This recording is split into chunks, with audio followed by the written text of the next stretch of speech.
মূল কর্মসূচি হচ্ছে আমাদের শিক্ষা উপদেষ্টার পদত্যাগ।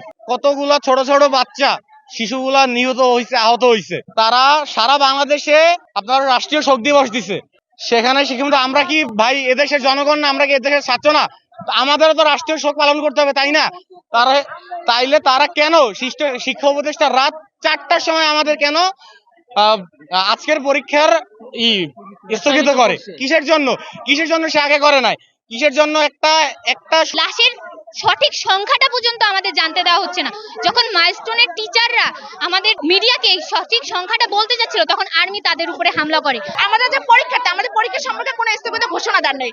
রাত 2টার পরে গিয়ে এটা ক্রীড়া উপদেষ্টা বলা হয়েছে, তো সেখানে শিক্ষা উপদেষ্টার একটা ফল্ট আছে, তো এখানে তার একটা জবাবদিহিতা করতে হবে।